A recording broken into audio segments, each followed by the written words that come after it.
आमिर लियाकत हुसैन साहब के एंकर बनने से सियासत तक के सफर में कई बार उतार चढ़ाव आए। सलमान, मेरा ताल्लुक बड़ा अजीब सा था आमिर भाई से। अगर देखा जाए तो मोहब्बत से ज़्यादा उनकी डांट का जो है वो मैं ज़्यादा मुस्तहिक रहा। अक्टूबर से इन्होंने डिस्टेबलाइज करना शुरू किया था। भाईजान से 30 साल का हम हिसाब लेंगे, 3 साल और 30 साल में बड़ा फ़र्क है। जो हमें हुकूमत में उस वक्त आए थे तो 20 दिन की रिजर्व भी मौजूद नहीं थी। आप क्या छोड़ के गए? कबूल है कबूल है कबूल है वाला मामला है? बिल्कुल नहीं, बिल्कुल नहीं। लेकिन ये हमें उस हद तक न ले जाएं कि मतलब इसके बाद जो है ना बहुत ज़्यादा नुकसान हो जाएगा। मेरा तो पहले दिन से यही मौक़िफ़ है कि यहाँ निज़ाम नहीं बदलता है, एज इट इज़ रहता है। तो सुनने में आ रहा है कि आप लोगों की बातचीत हो रही है उनसे, कुछ राब्ता हुआ है? हम चाहते हैं कि इलेक्शन रिफॉर्म्स हो, वो तो मुतनासिब नुमाइंदगी की बुनियाद पर इलेक्शन हो ताकि वोट ज़ाया ना हो।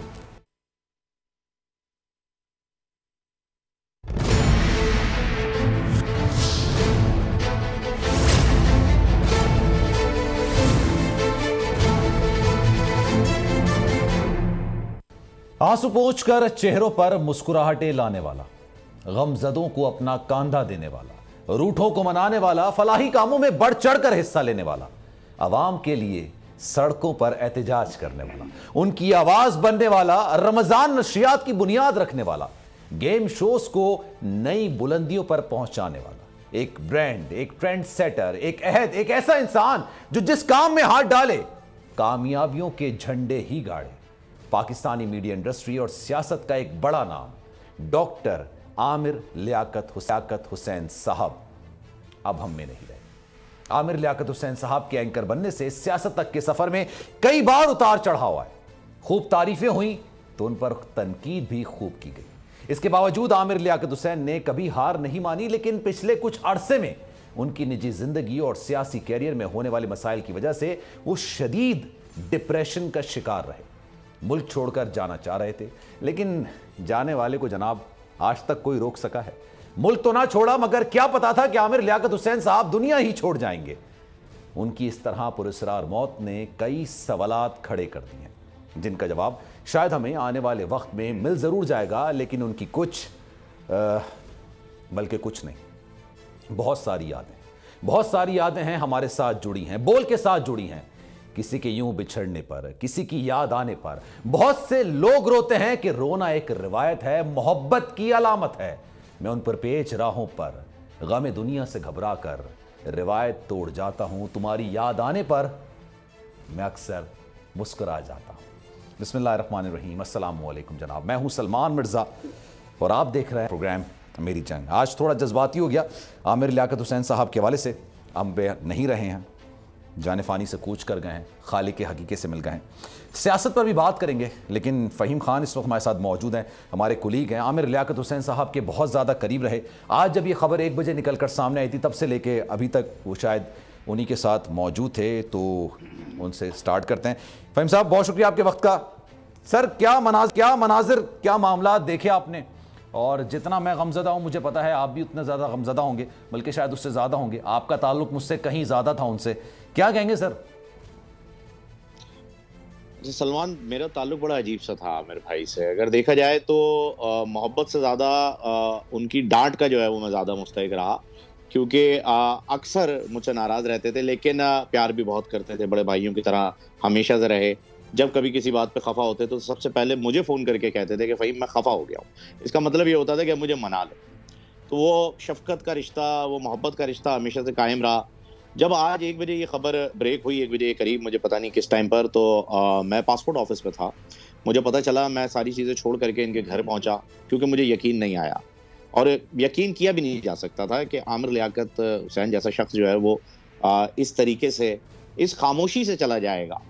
तो मैं पहुंचा उनके घर। जब वहाँ पहुंचा, उनके मुलाजमीन से बात हुई, पता चला कि इस तरह से मामलात हुए, तो मैं उनके कमरे में गया और यकीन करें सलमान के उस कमरे में, वो कहते हैं ना कि एक वहशत होती है, एक सन्नाटा होता है, नहीं, मुझे उस कमरे में उनके जुस्ते खाकी के चले जाने के बावजूद भी उस कमरे में मौत दिखाई दे रही थी।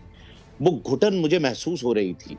वो जिस तरीके से सांस का रुकना और दम का घुटना, वो कैफियत उस वक्त खड़े होकर मैं वहाँ फील कर रहा था। मेरे पैर डगमगाए, मैं चकरा के गिरने वाला था कि मुझे उस कमरे से बाहर निकाल दिया।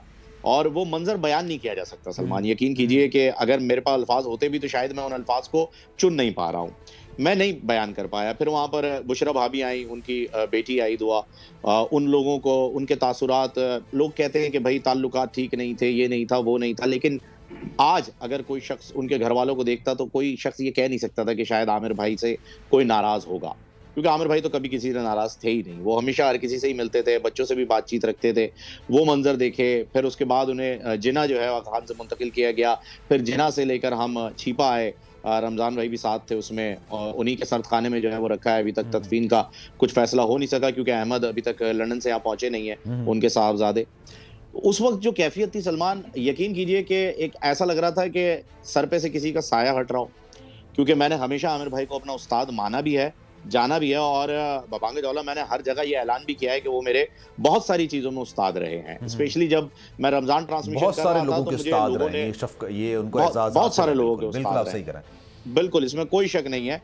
बहुत सारे उन्होंने जो है वो ट्रेंड सेट किए हैं। और रमजान ट्रांसमिशन जब मैंने बोल पे की 2020 में, तो आमिर भाई का मुझे कॉल आता है, स्पेशली उन्हें कोविड भी हुआ था उन्हीं दिनों में, रमजान ट्रांसमिशन के कुछ अरसे बाद ही। तो कोविड के दौरान उनकी मुझे कॉल आई थी और उन्होंने कहा था कि फ़हीम, अब मुझे लग रहा है कि आमिर लियाकत जो है वो कभी मर नहीं सकता जब तुम्हारी मैंने रमजान ट्रांसमिशन दी थी। मैंने कहा आमिर भाई ऐसी बातें ना करें। उस वक्त आप जानते हैं आमिर भाई एक जज्बाती शख्सियत है, जब वो जब भी कोई उन पे कैफियत होती थी वो बहुत ज्यादा जज्बाती हो जाते थे। और मैं ये कहूंगा सलमान कि कुछ इनफरादी गलतियों की वजह से हमें किसी इंसान को जज करने का हक नहीं है। और अगर इंसान अपनी इनफरादी ज़ाती जिंदगी में क्या तौर पर करता है इससे हमारा कोई ताल्लुक होना भी नहीं चाहिए। बिल्कुल ये बात, इसीलिए मैं इनफरादी, लेकिन अलमिया ये है कि अगर कोई शख्स किसी सियासी जमात से मुंसलिक है तो उस सियासी जमात के मुखालिफिन उस बात को उछालेंगे, ये हमारे माशरे का हिस्सा रहा है। जब एक शख्स चला गया है इस दुनिया से, खुदा के वास्ते यार, अल्लाह के वास्ते, एक शख्स जा चुका है, हमने उस शख्स को लोगों की मैयतों पे खड़े हुए देखा है, हमने उस शख्स को लोगों की मैयतों पे रोते हुए देखा है, हमने उस शख्स को उमर भाई के लिए जब जगह जो है वो शाह गाजी के मज़ार में जगह उन्होंने ली हुई थी वो देते हुए देखा है, हमने उस शख्स को लोगों के जनाजों में जाते हुए देखा है, हमने लोगों के लिए फातिहा पढ़ते हुए देखा है। अब जब वो शख्स खुद चला गया इस दुनिया से, तो मेरी हर किसी से मैं हाथ जोड़ के, और एक चीज और ऐड कर देता हूं अगर आपकी इजाजत हो फ़हीम भाई, क्योंकि बोलना नहीं चाहिए लेकिन इसको बात को मेंशन जरूर करना चाहिए। बहुत सारों के घर के चूल्हे भी आमिर साहब की वजह से जलते हैं, ये बात बिल्कुल तकरीबन काफी खानदान 142 या 143 खानदानों का तो वो अक्सर जिक्र भी करते थे जिनकी वो कफालत करते हैं। बाकी उनका ट्रस्ट महमूदा सुल्ताना के नाम से अलग है। तो मैं उन सारी चीजों को छोड़ते हुए ये कहूंगा यार कि एक इंसान, एक कलमा गो भाई, एक मुसलमान, एक उस्ताद, एक मोहतरम, एक ऐसा शख्स जो कि एक जमाने में 562 मुसलमानों में एक था। आपको वो लिस्ट याद होगी जब वो बोल पे ट्रांसमिशन कर रहे थे रमजान की, तो 500 पुरअसर मुसलमानों की दुनिया भर से लिस्ट जो है एशिया के वो शाया हुई थी जिनमें उनका नाम भी था। उन हवालों को याद रखें खुदा के वास्ते। ये जो आखिर में इनफरादी तौर पे या जाती तौर पे उनकी जो गलतियां आपके सामने आई हैं उन्हें इग्नोर करें और अल्लाह के वास्ते उनके लिए दुआए मगफरत करें। बिल्कुल। और इंसान की इंसान की पस्ती का अंदाजा इस बात से लगाया जा सकता है कि किसी के जाने के बाद भी वो उसको अच्छे अल्फाजों में याद नहीं रखता, और उसके इक़दार कितने बुलंद हैं इसका अंदाजा उससे लगाया जा सकता है कि भले आपके दुश्मन क्यों ना हो, लेकिन अगर उस दुनिया से चले गए हैं तो आप अच्छे अल्फाजों में कम से कम उनको याद रखें। तो फ़हीम भाई ये बताइएगा क्या डिसाइड हुआ, ये तदफीन का अब्दुल्ला शाह गाजी के मज़ार में ही होगी, वहीं पर नमाज जनाजा अदा की जाएगी? बिल्कुल। आमिर भाई ने काफी अरसे पहले जो है वो 5 कब्रों की जो जगह है वहां पर ली थी आमिर भाई ने, जिसमें से एक उनके वालिद साहब की है, एक उनके ससुर की है, एक ताया अब्बू की, एक उमर भाई को उन्होंने दी थी, उमर शरीफ भाई जो है, और एक उनके लिए जो है वो अब रह गई थी। तो उसी जगह पर जो है तदफीन होगी उनकी इंशाल्लाह अब्दुल्ला शाह गाजी के मज़ार में ही। कल नमाज जनाजा भी वहीं पढ़ाई जाएगी। वक्त का जैसे कि मैंने आपको बताया कि अभी बुशरा भाभी उसके फाइनल जो है वो ऐलान करेंगी। अभी जब तक अहमद यहाँ नहीं आ जाते तब तक हम डिसाइड नहीं कर पाएंगे कि किस टाइम पर हो, क्योंकि उनकी शिरकत करना जरूरी है। अहमद अच्छा ये भी बताइएगा फ़हीम साहब, ये भी बताइएगा, आप अक्सर मिमिक्री किया करते थे, अब जाहिर सी बात इंसान चला जाता है तो उसकी यादें ही होती हैं। मिमिक्री में नाराजगी होती थी, गुस्सा होते थे कि यार ये क्या कर रहे हो फ़हीम, यार आपने कहा कि उनसे बड़ा मोहब्बत का प्यार का रिश्ता था। मैं आपको अच्छे से बताऊं, आप मेरी बात सुने। अब एक मर्तबा ऐसा हुआ, मैंने कहा ना कि मेरा रिश्ता उनसे मोहब्बत से ज्यादा नाराजगी का रहा। एक बार ऐसा हुआ कि क्या कह सकते हैं उस पे, मैं आपको, मुझे पता है आप अपने मुझे आमिर भाई की रात को मुझे रात को 1:30 बजे उन्होंने कॉल करके डांटा। मुझे कहा यार फ़हीम, तुम मेरे छोटे भाई हो, तुम बहुत बहुत बहुत नाराज हुए। और यकीन करें आप, पता है करीब कुछ 40 या 50 मिनट की हमारी बातचीत रही होगी सलमान। उसके बाद उन्होंने मुझे सिर्फ इतना कहा कि अच्छा तू घर आ, चाय पियेंगे फिर बात करेंगे। मतलब ये, मैंने कहा आमिर भाई आपने 50 मिनट तक मुझे सिर्फ डांटा है। मैं डर गया, मैं यकीन कीजिए मैं बहुत घबरा गया कि यार आमिर भाई नाराज हो गए, मैं क्या करूं, किस तरीके से मनाऊं। और आखिर आपने ये किया, तो कहने लगे अब क्या करूं, है तो छोटा भाई ना तू। तो मैं यकीन करें, मैं मजाक में अपने दोस्तों से कहता था यार मेरे मुर्शिद हैं। तो लोग मुझे छेड़ते थे कि यार जाहिर सी बात है उन्होंने सियासी पार्टियां बदली हैं और ये किया वो किया, बट अल्लाह हम सबको सब्र दे, मैं ये कह सकता हूँ। और मैं फ़हीम भाई आपके दुख में बराबर का शरीक हूँ। मैं जाहिर सी बात है उनके इतना करीब नहीं था, आप बहुत ज़्यादा करीब थे। और मेरी दुआ है कि अल्लाह आपको सब्र दे और आमिर लियाकत हुसैन साहब के दर्जात को बुलंद करे और जनाब उनको जन्नतुल फिरदौस में आला मकाम अता करे। बहुत शुक्रिया सर आपका, thank you so much for your time. Asad Qaiser मौजूद हैं, पाकिस्तान तहरीक इंसाफ के सीनियर रहनुमा हैं, साबिक स्पीकर रहे हैं और उनसे कुछ सियासी मामलात का जिक्र तो करेंगे, लेकिन चूँकि आज की इससे बड़ी खबर कोई है नहीं आमिर लियाकत हुसैन साहब के हवाले से। तो सर बहुत शुक्रिया आपके टाइम का। असद साहब ये बताइएगा, आपके पुराने साथी, आप ही के पार्टी से ताल्लुक़ था और जब तक वो जिंदा थे आप ही की पार्टी में थे, आमिर लियाकत हुसैन साहब इंतकाल कर गए, मुनहरिफ तो हो गए थे, क्या कहेंगे सर आप?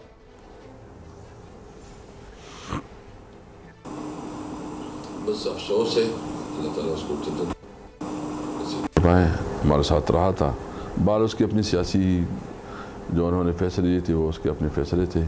उस वक्त वो फौत हो चुका है, तो मैं उसके लिए बख्शिश की दुआ करता हूँ को जन्नतुल फिरदौस में आला मकाम अता करे आमिर लियाकत हुसैन साहब को। अब कुछ सियासी मामलात की तरफ आते हैं। असद कैसर साहब, ये क्या आज पार्लियामेंट के बाहर एहतजाज होता रहा, क्या सूरत हाल होती रही? एहतजाज आप कर रहे थे, क्या हिकमत अमली बनाइए, किस वजह से एहतजाज किया गया, क्यों किया गया?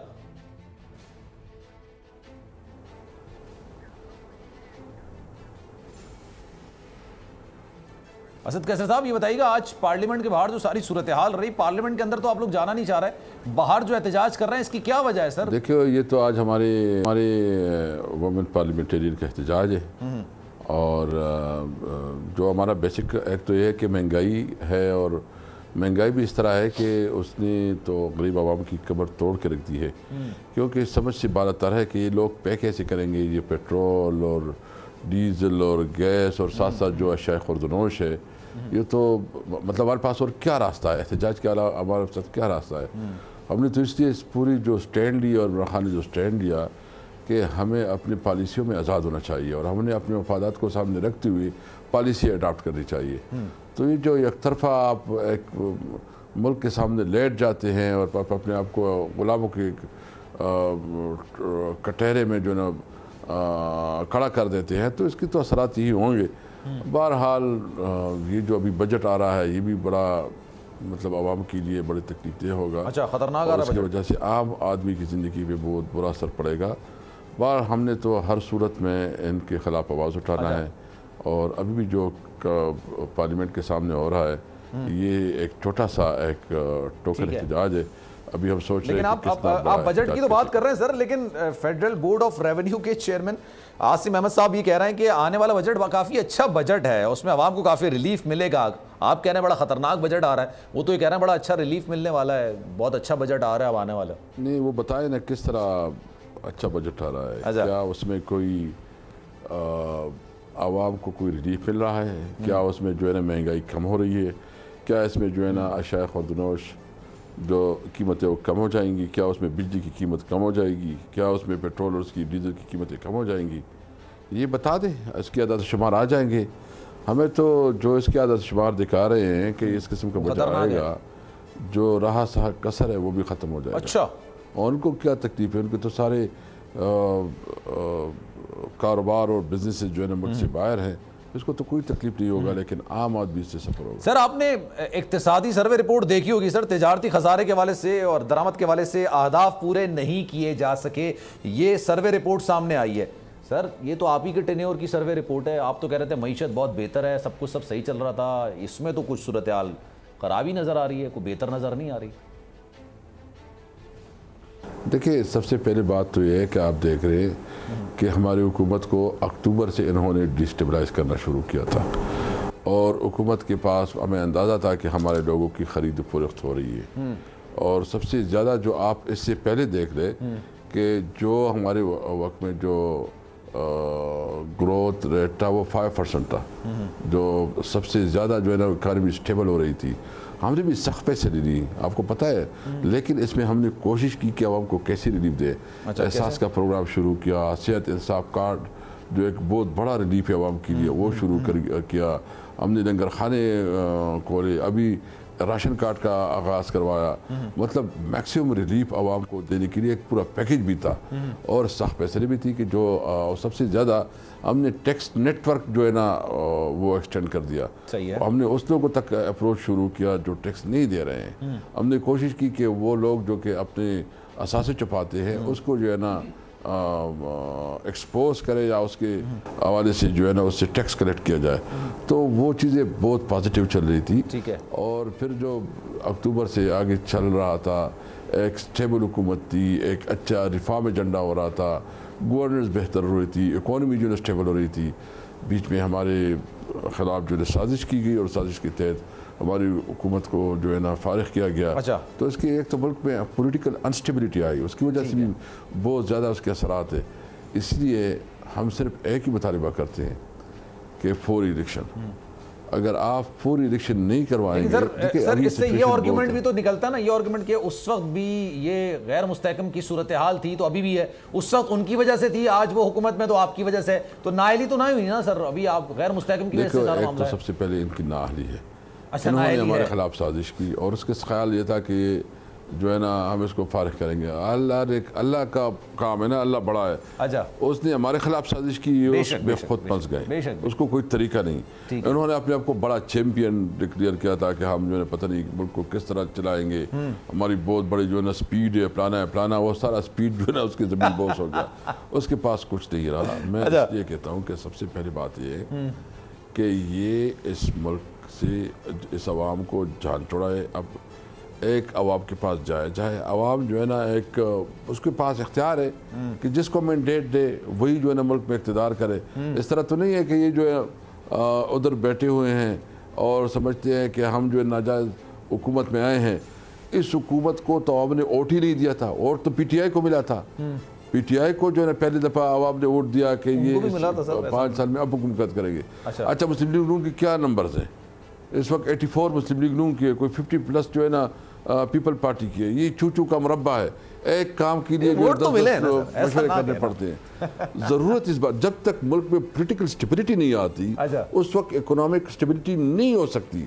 और फिर दूसरे कि ये इसकी कमज़ोर हुकूमत है, उसके पास नंबर नहीं है। असम्बली से 135 मेंबर जो है ना वो रिजाइन दे चुके हैं। बिल्कुल। मतलब ये किस तरह एडहाज़िज्म पे चलेगा? एक फ्री एंड फेयर इलेक्शन हो, नया मुंतखब लीडरशिप आए, वो डिसीजन करे, पैसे ले, पॉलिसी बनाए मुल्क की बेहतरी के लिए, और तब ये मुल्क आगे बढ़ सकेगा। बहरहाल हमारा यही मौक़िफ़ है। लेकिन उन्होंने सब नंबर्स ने मिलके एक हुकूमत बना ली है सर, लेकिन आपको नहीं लगता कि जो डिमांड आप कर रहे हैं, जिस चीज़ की डिमांड आप कर रहे हैं वो पूरी होती हुई नजर नहीं आ रही? हुकूमत सख्त फैसले ले रही है, मुश्किल फैसले ले रही है, तो इसलिए तो नहीं ले रही ना कि सर इसी साल अनाउंस कर देगी, और आपकी हिकमत अमली कुछ नजर नहीं आ रही है इसको किस तरह से काउंटर करेंगे? कर रहे हैं लीगली, क्योंकि एक फैसला दिया हुआ है, हमें कोर्ट का एहतराम है, उसके एहतराम में हम अपने चीज़ों को देख रहे हैं। लेकिन एक बात बिल्कुल क्लियर है, छोड़ेंगे नहीं किसी सूरत में। इनका अगर ये ख्याल है कि ये जो है ना अपना टाइम पूरा गया, ये बिल्कुल नहीं हो सकेगा। हमें उस वक्त तक ना ले जाए कि कोई और हादसा हो जाए। अच्छा, हम समझते हैं कि इस वक्त ज़रूरत इस बात की है, इस मुल्क की ज़रूरत है कि नया मैंडेट हो, और इसके लिए हमने पूरा प्लान बनाया हुआ है। हम किसी भी सूरत पे पीछे नहीं हटेंगे और उसके लिए जितनी भी इक़दामात हम उठाएंगे ताकि हकीकी आज़ादी हो और ये मुल्क जो है ना एक तो कैसे करेंगे सर? मुझे ये बात अभी तक समझ नहीं आ रही, और बहुत सारे पाकिस्तान तहरीक इंसाफ के रहनुमाओं को भी शायद इस बात का अंदाजा नहीं हो रहा कि किस तरह से करना है। तो मैं चाह रहा हूं कि सर आपकी मौजूदगी का फायदा उठाते पूछ लूं। कुछ लोग ये कह रहे हैं कि जनाब पार्लियामेंट के अंदर चलते हैं, कुछ लोग ये कह रहे हैं पाकिस्तान तहरीक इंसाफ के कि नहीं पार्लियामेंट में नहीं जाना है। सीनियर रहनुमा वो कहते हैं जनाब पार्लियामेंट के अंदर जाके किरदार अदा करते हैं। तो क्या पाकिस्तान तहरीक इंसाफ की जो जमात है इस वक्त मुनकसिम है दो हिस्सों में? एक पार्लियामेंट के अंदर जाना चाहती है, एक पार्लियामेंट में नहीं जाना चाहती। वो कहती है रोड पर एहतजाज करेंगे, एक कहती है हम अंदर जाके एहतजाज करते हैं। ऐसा है सर? बिल्कुल नहीं। देखिए इस वक्त जो है ना जो डिसीजन लिया गया था सबने मुश्तरका तौर पर दिया था, किसी का मौक़िफ़ जो भी था, लेकिन जब एक मुत्तफ़िका फैसला हो जाता है तो फिर उसके पीछे चला जाता है। अच्छा, मतलब इस वक्त कोई ग्रुप इस किस्म का ये तो डिसइंफॉर्मेशन है, और ये हुकूमत की जो है ना उड़ाई हुई खबरें हैं। इस वक्त आप देख रहे हैं कि कोई असम्बली में नहीं जा रहा, इनकी गलतफहमी, अगर कोई जाएगा तो आप कह रहे हैं डिसइंफॉर्मेशन है, तो सर फिर इंफॉर्मेशन है क्या? 15 तारीख के बाद, 15 जून के बाद आपने इस बात का ऐलान करना है कि आप लोगों ने किस दिन निकलना है। तो क्या आपने वाकई में लॉन्ग मार्च का तैयार कर लिया है? धरना भी देंगे उस वक्त या सिर्फ लॉन्ग मार्च ही होगा, या डेट क्या है सर? नहीं, इस पे हम मशावरत कर रहे हैं, और हम सारे हमारी जो लीगल टीम है उसके साथ भी मशावरत हो रही है, तो वो मुशावरत से जी कोई चले मुशावरत से होगा। ये बताइए, मरियम नवाज ये कह रही है मीडिया से दरख्वास्त करिए खुदारा भाई खान साहब को ना दिखाओ यार, मतलब उन्होंने जो प्रोजेक्ट छोड़ दिए वो हमने शुरू किए हैं, हमें दिखाओ, मतलब आप खान साहब को ना दिखाएं। ये मरियम नवाज साहिबा कह रही है। मैंने कहा सर पूछ लूँ आपसे क्या क्या करना है, फिर क्या क्या मामलात हैं?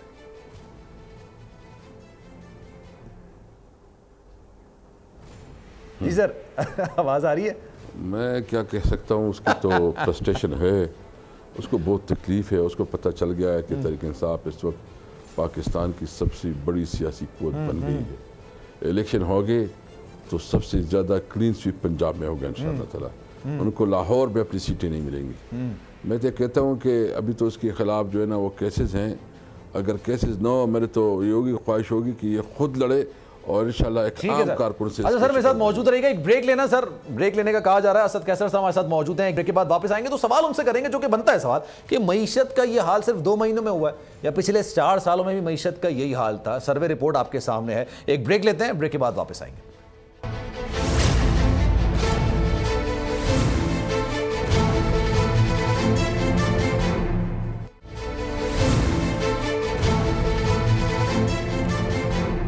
प्रोग्राम में एक बार फिर से आपको खुशामदीद कहते हैं। असद कैसर साहब हमारे साथ मौजूद हैं, और जनाब एक लॉजिक, एक एलिमेंट, एक बहस ये भी है कि जनाब मईशत का मामला पिछले 4 सालों में कैसा था, क्योंकि 2 महीने में मईशत इतनी ज़्यादा नीचे नहीं आ सकती, 2 महीने में सूरत हाल इतनी ज़्यादा बिगड़ नहीं सकती, क्योंकि कहते हैं ना जनाब कि वो वक्त करता है परवरिश बरसों हाथ से एक दिन में नहीं हुआ करते। तो असद कैसर से इनका सवाल, इस बात का जवाब लेते हैं। सर कैसर साहब ये बताइएगा, शायद खाकान अब्बासी साहब का ये बयान है 4 साल की नालायकी का बोझ है, हम बर्दाश्त कर रहे हैं। शेख रशीद साहब का ये भी कहना है कि जनाब हमारे ऊपर जो बुराई आने वाली थी ना वो इन्होंने अपने सर ले ली, यानी पिछले 4 साल में मामलात को इतने अच्छे नहीं थे, इतने ऐसे मामलात नहीं थे। तो फिर आप लोग इस बात को क्यों कहते हैं कि ये लोग नालायक हैं और मईशत का ये हाल हो गया? आप हुकूमत में होते तो आप भी 210 का पेट्रोल बेच रहे होते सर इस वक्त।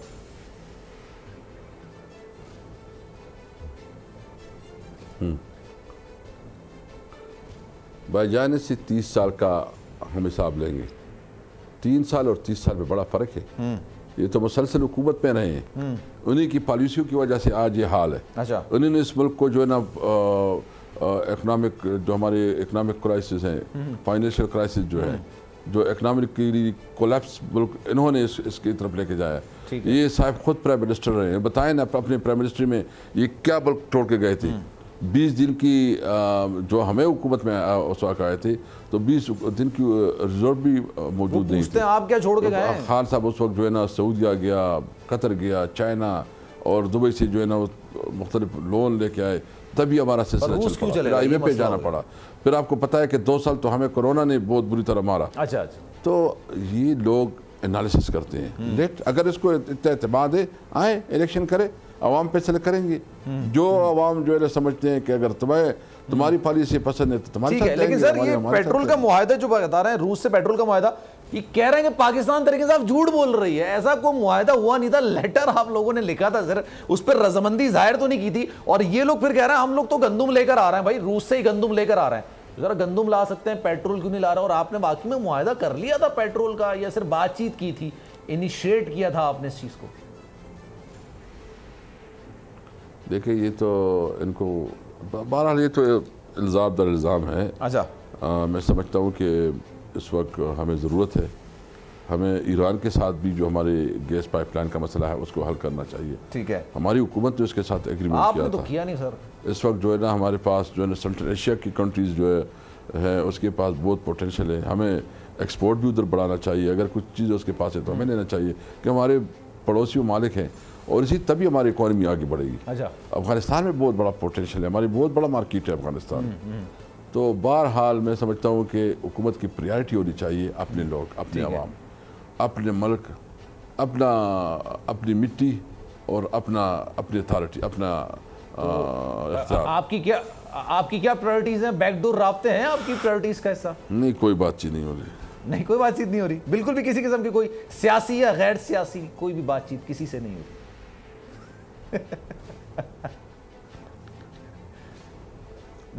नहीं बिल्कुल कोई इस किस्म की इस वक्त जो है ना और बातचीत नहीं हो रही। बातचीत हमारा सिर्फ मुतालबा है कि ये इलेक्शन का डेट का ऐलान करें। अच्छा, फिर उनके साथ हम बातचीत करेंगे, मुज़ाकरात करेंगे, इलेक्शन रिफॉर्म पे, दीगर इकॉनमी पे भी बात, वरना नहीं करना, तमाम इश्यूज पे बात कर सकते हैं, लेकिन पहले इलेक्शन डेट अनाउंस करें।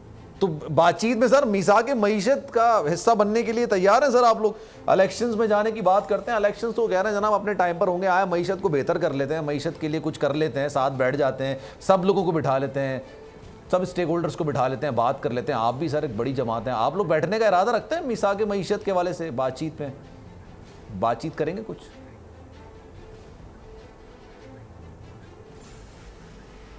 आवाज आ रही है सर? नहीं, अच्छा, देखो हमारा तो हम तो समझते हैं कि नंबर वन इन्होंने साजिश के तहत हुकूमत ली है। ठीक है, एक बिंदा के ऊपर ये काम कर रहे हैं।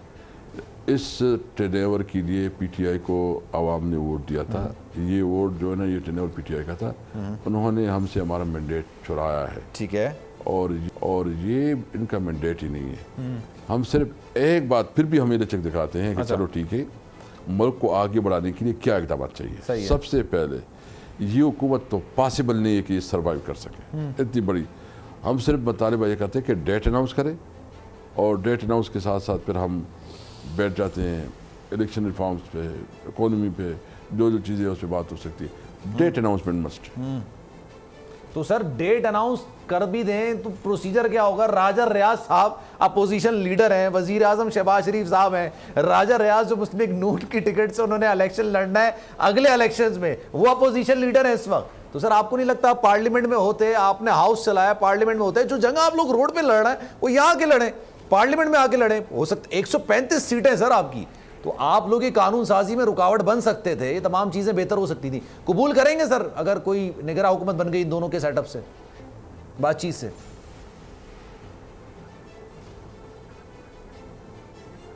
है सर? देखो इससे बड़ी बदकिस्मती क्या हो सकती है कि अपोजिशन लीडर जो है ना राजा रियाज है, और राजा रियाज आइंदा इलेक्शन मुस्लिम लीग नून की टिकट से लड़ेगा। तो हुकूमत भी मुस्लिम लीग और अपोजिशन भी मुस्लिम लीग, वो टोपी ड्रामा है, मजाक कर रहे हैं। इस सूरत हाल में देखो इस तरह जो दिखा रहे हैं ना, ये मुल्क नहीं चल सकता। ठीक है, बस सिंपल हमारा जो मुतालिबा है कि इसके अलावा और कोई रास्ता नहीं है, फ्रेश मैंडेट। लेकिन सर इस बात का आपने सर जवाब नहीं दिया, अगर इन लोगों ने निगरा सेटअप बना लिया, दोनों की मुशावरत से ही तो बनना है ना। चले तारीख में शायद पहली बार ये भी हो जाएगा कि अपोजिशन लीडर और वजीर आजम की मुशावरत से निगरा सेटअप बन रहा है, और वजीर आजम आ रहा है निगरा। कबूल है सर आप लोगों को? कबूल है, कबूल है, कबूल है वाला मामला है? बिल्कुल नहीं, बिल्कुल नहीं। लेकिन ये हमें उस हद तक न ले जाएं कि मतलब इसके बाद जो है ना बहुत ज़्यादा नुकसान हो जाएगा। बहरहाल मैं समझता हूँ कि ठीक है, अभी भी टाइम है। तो ये जो है ना फिर सर कैसे होगा? मेरा तो सवाल यही है ना, कैसे होगा? गवर्नमेंट आपने चलाया, ऐसे तरीके से चलाया, अपोजिशन को भी लेके आप चले सर, तो किसी को डेडलॉक है, कोई ब्लॉक है, कोई फिर क्या? पहली बात है सर, हमारे डेडलॉक इस बात पे है कि इलेक्शन हमारे साथ डेट तय करे, फिर इंटरम गवर्नमेंट पे भी हम बात करेंगे, इकोनॉमी भी बात करेंगे सारे। लेकिन ये इलेक्शन डेट पे हमारे साथ जो है ना ये अनाउंस करे, ये कमिटमेंट करे कि किस डेट को इन्होंने असेंबली तोड़नी है, किस डेट को इलेक्शन करना है। अगस्त में तोड़नी है 2023 इंटरम गवर्नमेंट पे बैठ, क्योंकि अगर इस किस्म की हुकूमत आती है तो फिर आइंदा इसका मतलब तो ये है कि ये मुल्क के ये खुद मुल्क के खिलाफ साजिश कर रहे हैं। ये मुल्क की इकॉनमी एफोर्ड ही नहीं कर सकती इतनी लंबी मुल्क में जो है ना सियासी हैजान अनसर्टेनिटी, तो मुल्क एफोर्ड ही नहीं कर सकती, मुल्क किस तरफ चले जाएगा। इसलिए मुल्क की बेहतरी में है कि आए इलेक्शन करे, फ्री एंड फेयर इलेक्शन हो, इंटरिम गवर्नमेंट भी मुत्तफिका तौर पर मशवरे से हो, इकॉनमी भी बात हो। ठीक है सर, और फिर चले लेट्स सी सर आने वाले दिनों में क्या होता है, लेकिन वो इस जो है वक्त ना आप अपना लोग ख्वाहिशात बातचीत पूरा करने की ना पोजीशन में है, की मईशत का हिस्सा बना। साबिक स्पीकर कौमी असेंबली हमारे साथ मौजूद है। सर बहुत शुक्रिया आपके वक्त का। एक ब्रेक लेते हैं, ब्रेक के बाद वापस आएंगे तो जनाब सिराजुल हक साहब हमारे साथ मौजूद होंगे और वो ये दावा करते हैं कि इस वक्त अगर मुल्क में कोई अपोजिशन है तो हम अपोजिशन है। तमाम जो बातें किसी ना किसी तरीके से हुकूमत का हिस्सा हैं, उनसे भी मजीद बात करेंगे कि मुल्क की मसाइल का हल क्या हो सकता है। ब्रेक लेते हैं, ब्रेक के बाद वापस आएंगे।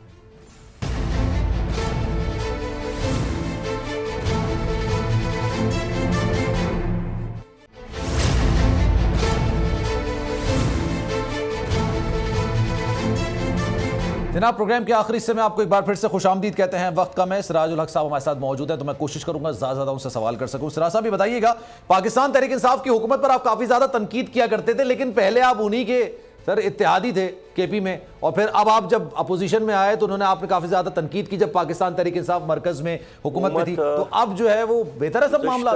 मुस्लिम लीग की हुकूमत का एक तसलसल और इस वक्त जो PDM की हुकूमत है, ये PTI की हुकूमत का एक तसलसल है। मेरा तो पहले दिन से यही मौक़िफ़ है कि यहाँ निज़ाम नहीं बदलता है, एज़ इट इज़ रहता है, एक स्टेटस को है, सिर्फ उसका चौकीदार और पैरादार बदलता है। बाकी PTI हो, PDM हो, पीपल पार्टी हो, सब IMF के ग़ुलाम, उनके डिक्टेशन पर चलने वाले, लोगों के और आवाम के गले मरोड़ने वाले। तो कोई फ़र्क तो नहीं आया, बस सिर्फ एक चौकीदार या पैरादार बदला। पहले जो स्टेटमेंट PTI के वज़ीर ख़जाना या वज़ीर आज़म की थी, आज वही स्टेटमेंट, वही बयानात, वही दलाइल PDM के वज़ीर ख़जाना और वज़ीर आज़म के हैं। इतना ही फ़र्क आया है, ज़्यादा फ़र्क नहीं। इसलिए हमारा एक ही मौक़िफ़ है कि इन पार्टियों की वजह से, जो तीनों बड़े पार्टी अपने आप को बड़े समझते हैं, इनकी वजह से मईशत भी तबाह हो गई। तो सर आप जो कह रहे हैं ये चेहरों की तब्दीली है, सेकंड के लिए तस्लीम भी कर लूं तो जो चेहरा अपोजिशन में होता है आपकी उनसे बातचीत क्यों शुरू हो जाती है, और जो हुकूमत में चेहरा होता है आप उस पर तनकीद करने लगे थे। पाकिस्तान तहरीक इंसाफ का भी चेहरा वही था ना सर, जो पहले वो हुकूमत में थे। अब जब वो अपोजिशन में आ गए तो सुनने में आ रहा है कि आप लोगों की बातचीत हो रही है, उनसे कुछ राब्ता हुआ है। तो सर ये सही है, पहले तनकीद अब राब्ते अब बातचीत, ये इसका क्या मामला है सर? देखिए, हम खैबर पख्तूनख्वा में 2013 के इलेक्शन के बाद एक मखलूत हुकूमत का हिस्सा थे, लेकिन उस दौरान भी पार्टी लेवल पर उनकी पॉलिसी अपनी थी, हमारे पॉलिसी अपनी है। अच्छा।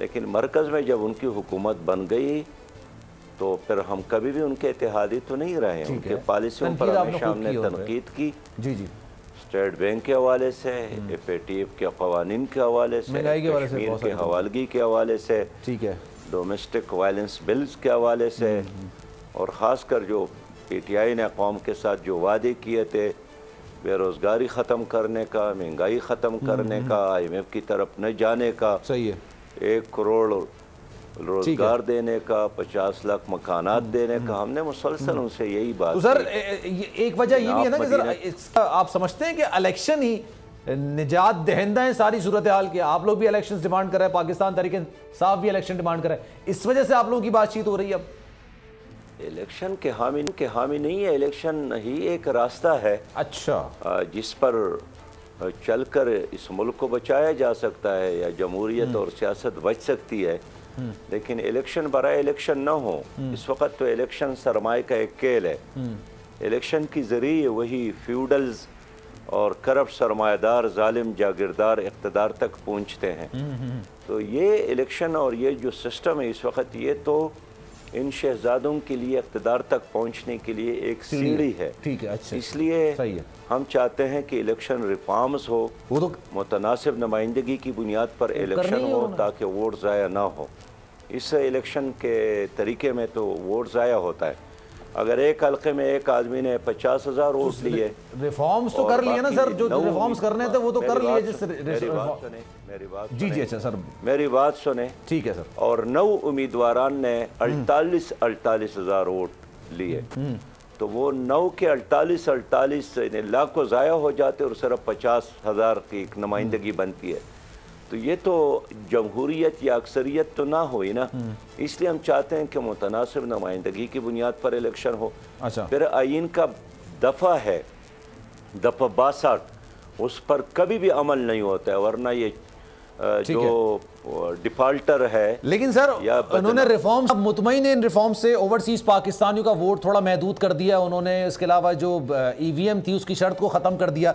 आप समझते हैं कि सर ये रिफॉर्म्स बेहतर थी या कुछ और रिफॉर्म्स हो सकती थी, या इन रिफॉर्म्स की आप गपशप हुआ है? देखिए, जो काम पीटीआई वाले करते थे ना कि 3 घंटों में उन्होंने 33 कवानीन पास करवाए, बग़ैर डिस्कशन के, बग़ैर डिबेट के, बग़ैर इसके कि स्टेक होल्डर उनको एतमाद में ले ले, लेकिन बस IMF का दबाव था आपकी तरफ, और चंद मिनटों में इन्होंने यह सारा कारनामा करके दिखाया। अच्छा, और बड़े तरीके सलीके के साथ PDM ने उनका साथ इसलिए दिया कि जब भी कोई अहम मौका आता था तो PDM वाले असम्बली से बाहर निकलते थे, वॉकआउट करते थे और उनको मुनासिब मौका मिलता था। तो जो काम कई दिनों में नहीं होता था वो चंद मिनटों में वो करते थे। इसी हुकूमत ने भी यही काम किया। अब इलेक्ट्रॉनिक मशीन का होना ना होना बड़ा मसला नहीं था। असल मसला यही है कि जो इलेक्शन को अगवा किया जाता है और पैसे की बुनियाद पर पोलिंग स्टेशन, पोलिंग अमला और लोगों के ज़मीर को ख़रीदा जाता है। कौन करता है सर? और कैसे इलेक्शन कमीशन उन लोगों को भी इलेक्शन में हिस्सा लेने का हक देता है जिन पर केसेस है, जो डिफॉल्टर है। ठीक है, तो मैं इसलिए चाहता हूं कि आप इखलास के साथ दोबारा इस पूरी निज़ाम पर को रिविजिट ना कर ले। ठीक है, सिर्फ जुज़वी तब्दीली से काम नहीं बनेगा, जुज़वी तब्दीली से काम नहीं बनेगा, और ये चेहरों की तब्दीली नहीं होनी चाहिए। सिराजुल हक साहब, वक्त की किल्लत है वरना मजीद में आपसे बात करता। बहुत शुक्रिया आपके वक्त का। सलमान मिर्जा को दीजिए इजाजत जनाब। जिंदगी रही, सेहत रही, कल 11 बजे फिर आपसे मुलाकात होगी। ख्याल रखिएगा अपना। अल्लाह हाफिज।